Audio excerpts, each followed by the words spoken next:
With all the information that we have already gathered and established about Imisutri in Genshin 3.3 Archon Quest, now I can believe if Lisa, Yaemiko, Hexen Zirkel, and Dotore have direct or indirect connection to Imisutri. But what and how is it? If you are curious about that, then stick with this video until the end. First and foremost, we need to know what kind of information about Imisutri that we have already established in the Archon Quest. For summarize, there are two main informations. Number one, Imisutri can erase and replace memory, so the history can be altered in mind. And number two, we can use allegory, so the information can escape from that erasing effect. As you have heard, Imisutri has a great power, and the only way for us to cheat it by using allegory. In this manner, allegory in Genshin can form in many shapes. The most noticeable one is in the form of fairy tale books. Besides that, there are also in the form of artifacts and weapons descriptions, song and poem, murals in Lost Civilization, and lastly, the rare one, the cipher. So what does that have to do with Lisa, Yaemiko, Hexen Zirkel, and Dotore? Well, actually they have. Because after finding any form of allegory in the game, I realized something. I realized that almost all of them are from the past civilization. It means that the people from the past civilization realized if Imisutri have that kind of power and decided to leave their legacy for future generation in any form of allegory.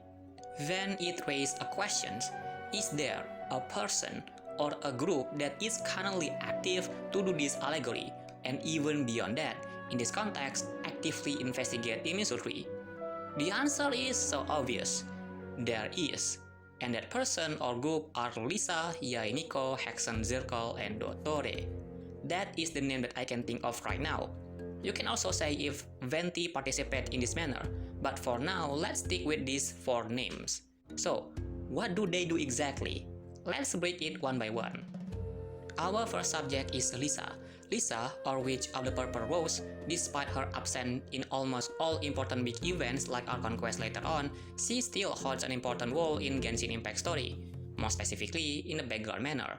She has one important scene or quest that is dedicated to her, which is still relevant till this day, and that is Lisa's story quest. You might have also already watched this scene a lot of time, the scene where the Abyss Order tries to get one volume of Pearl Princess of the Six Pygmies, the fairy tale book that probably contains a huge amount of information lore. So what is the connection between that book and Lisa to Imisutri?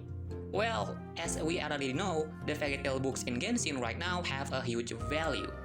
Everything that has huge value needs to be guarded or protected, and that is exactly what Lisa is currently doing, becoming a librarian. After hearing that, you might think, but there is no correlation between Lisa and Imisutri, right? Well, on the surface, it might be right, but if you try to dig enough, we will find something strange. Lisa, if you don't know, is one of the genius scholars in Sumeru ever to graduate. She studied for 2 years and became the most renowned scholar in 2 centuries. Most of the scholars in Sumeru, include Saino and Tainari, really amazed with her intelligence.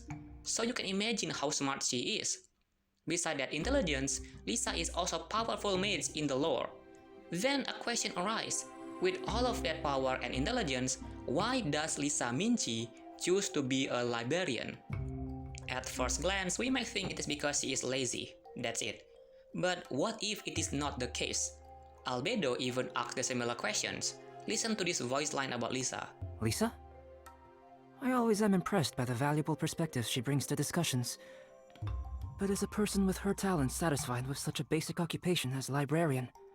There must be some hidden reason for this. And you know what the reason is? The reason is because Lisa knows that Imisutri has power to change memory and knowledge about history.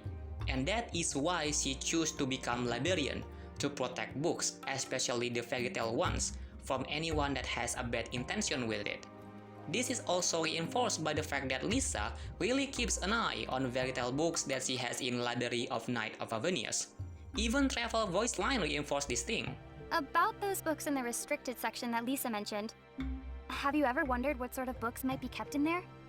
Perhaps it contains books not suitable for children? Huh? But the Boar Princess isn't in the restricted section? What could be more unsuitable for children than that? Everyone's curious.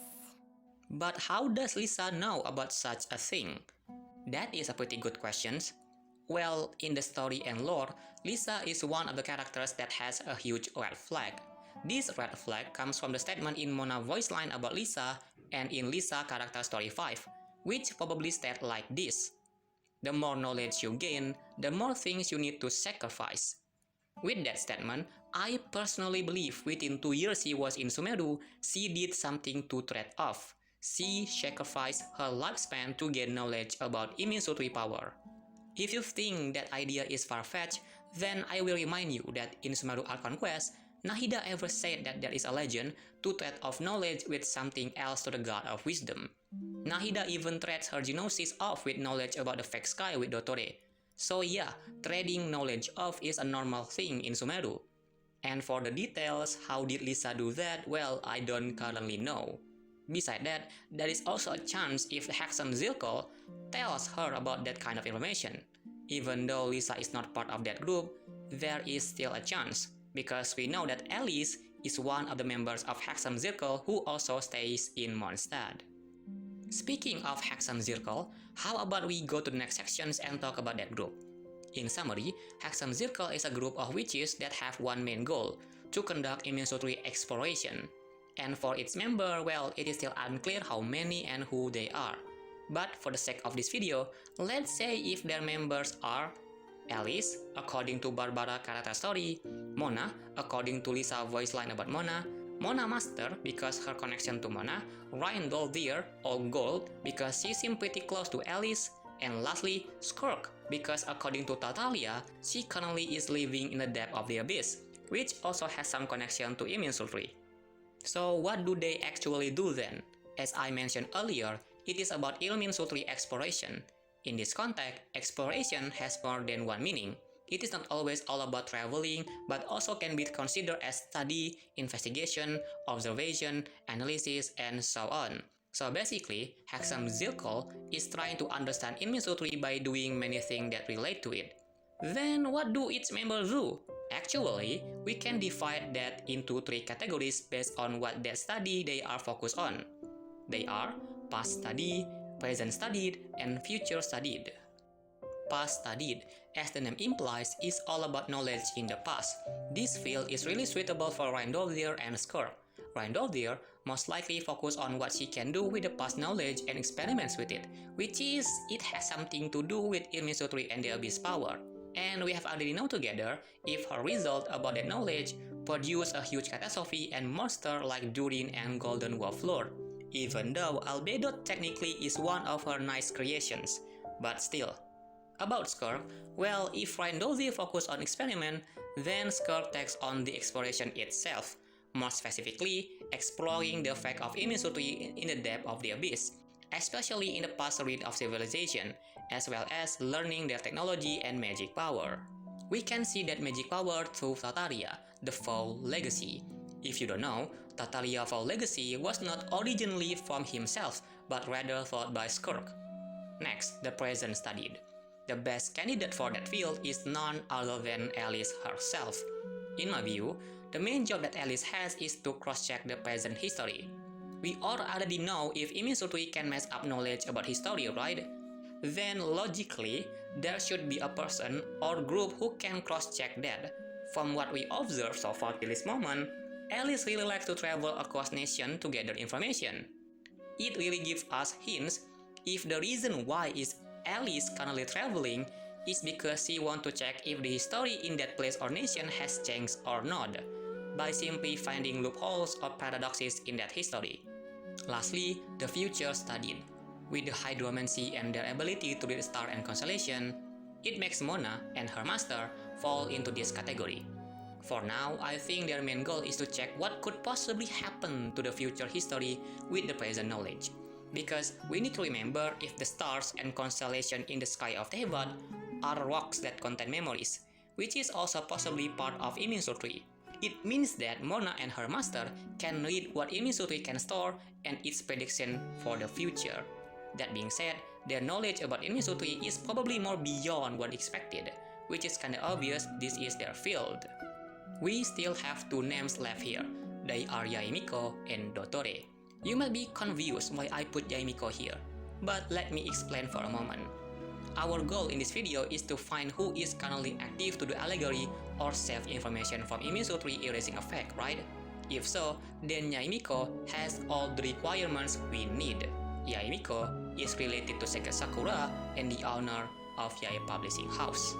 First, the root of Sacred Sakura tree is connected to Irminsu tree, and Yae-miko, as the overseer of the Grand Narukami Shrine, should know about that.